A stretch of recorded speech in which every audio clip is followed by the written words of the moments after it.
Hello and welcome to this episode of Focus On. My name is Gyamo Mosipile. According to the African Union, Africa's infrastructure investments are at an estimated 130 to 170 billion US dollars annually. And despite African governments contributing approximately 40% of the current 80 billion US dollars in annual investments, a significant funding gap remains. We spoke to stakeholders about the role of infrastructure investment in boosting Africa's economy. Let's listen in for more. When we look at Africa's investment case, it may seem that the odds are stacked against the continent, whether it is rising debt concerns, sovereign credit ratings that are not favorable, and the need for investment into infrastructure and financing. What are some of the ways in which we can use Africa to solve for its own problems? No, thank you. I think the first point is that there's general acceptance that Africa offers a lot of returns or higher returns on average than anyone else on investments at the moment. So there's a good case to invest in the continent, one. The second thing is that the investments every year into projects is increasing a little bit. But what you've got to do is to see how to solve for certain challenges. Certain markets, their credit rating is improving, and some markets is not improving. So we've seen concessions happening where, a lot of the Chinese companies, as an example, will take a concession over a certain period, invest the money into the infrastructure, and it will be transferred to whoever the entity that owns it after a certain period of time. So those are some of them. But I think other than what we've seen as some of the investments from Asia particularly, South African companies have an opportunity. We have deep capital markets, and if they increased their risk appetite or reviewed how they finance projects, I think there's a lot of opportunity. And touching on or expanding on the risk appetite, we know also there is a higher or perceived increased risk perception on Africa. What are some of the ways in which African countries can reduce that? A lot of it is to be project specific. You could be, as a country, having a bad credit rating, as an example, but it could be that you have a project in energy that makes sense. We've seen it in Kenya, where there's been a lot of investment on renewable energy projects, and those were almost like securitized, looked at as projects. They've done the same on rail, and they've done the same on road. So Rwanda has done similar things as well. So I think there's examples in the continent where credit ratings have not been where they need to be, but you're able to package a project. If you do proper feasibilities, put it to a stage where it is bankable, often those projects attract the kind of financing you need. And in ways of mobilizing finance, are there any innovative solutions that are coming to the fore that are assisting? Well, what we've done here, as you've seen, we're at the investment conference, and out of it, there's 60 projects totaling more than 312 billion. And those projects are at various stages to be implemented over the next 3 years. Some in the next year, others in the next 2 years, others in the next 3 years. And what we've seen is that all of them require different things for them to be implemented. We met a property company. They need municipalities to approve their site development plans. There are certain places where they need roads to be put.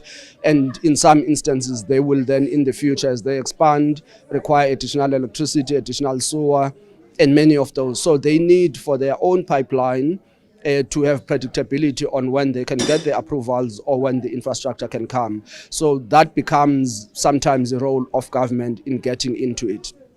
But the other one is that when this enabling infrastructure happens, when Transnet invests on its rail network, people who are on logistics can now predict we can get so many cars into the port reliably on time because there's investment that has been made. So there's many things that link up to each other that when you bring everyone into the room, everyone can plan and we can then know where the constraints are.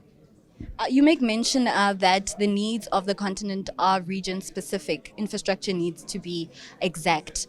Which of the regions are making inroads versus others? Which of the regions are showcasing examples that other regions can look to?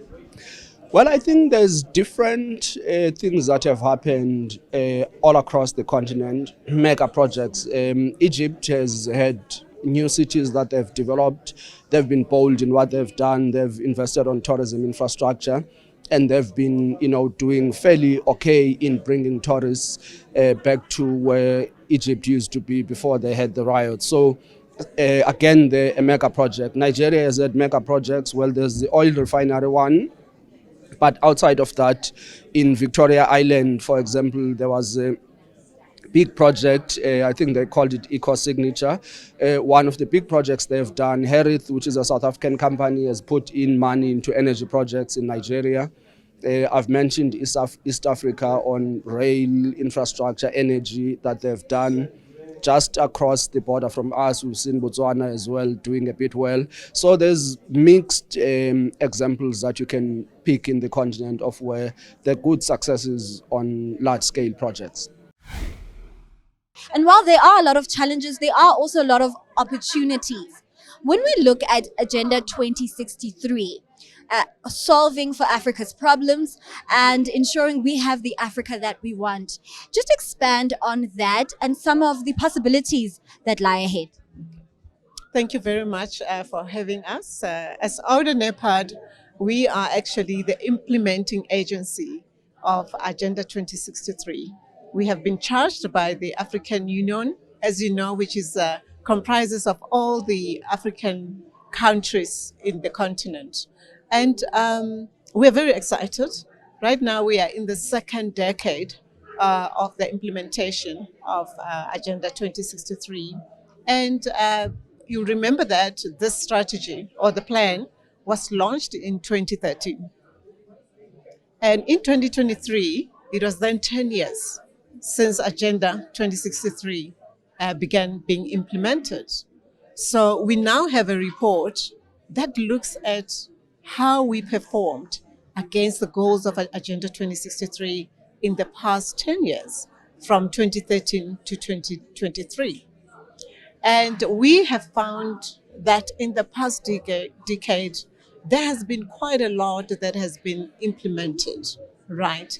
Member states are, most of them are integrating Agenda 2063 into their national plans. So we work very closely with them to ensure implementation, and that implementation is accelerated around infrastructure, around improving the health of Africans, around improving science, innovation, and technology, industrialization, and integrated intertrade. So Agenda 2063 is a plan for Africa by Africans, and it's fully alive. Loads and loads of opportunities.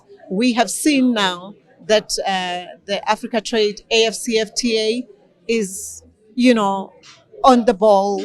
There's so much that is being done to promote intertrade, that African countries be able to trade with one another. AFCFTA is charged with that. And if you go back to Agenda 2063 plan, AFCFTA, back then in 2013, was actually flagged up as one of the projects that can ensure that, by 2063, Africa has actually leapfrogged to the Africa that we want, the Africa of prosperity, the Africa that's fully industrialized, where there's movement of goods and services, and young people are able to move across the entire continent and do great work in the digital economy and so forth.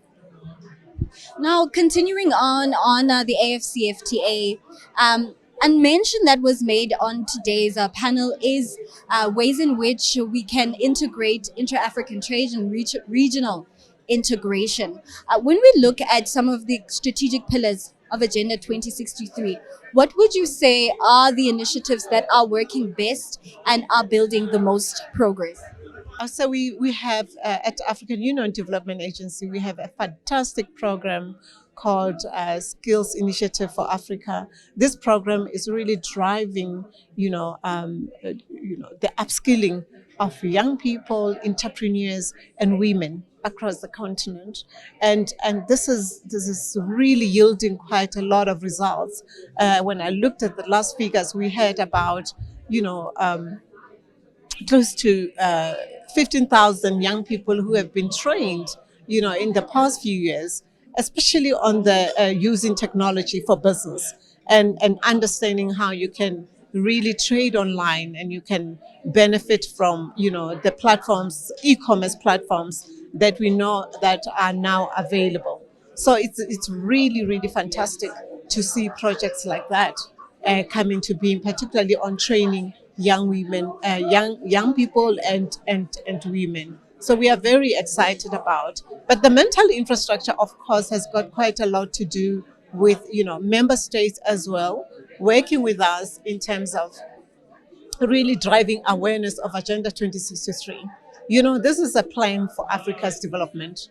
It's not a plan that is sitting at the AU, but it's a plan that belongs to member states. They're integrating the plan into their national development plans. So this plan has got to be advocated for.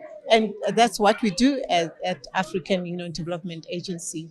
We advocate and we have partnerships like yourselves at CNBC Africa, where you provide us with the platform to spread the message around this formidable plan for Africa's development, for the sustainable development of Africa in terms of bringing the prosperity, a boundless opportunity for young people, particularly, to thrive. So it's important, if you think about it, this is a 50-year-long plan around the development of Africa. In 2063, I mean, South Africa, the continent, will be run by young people of today.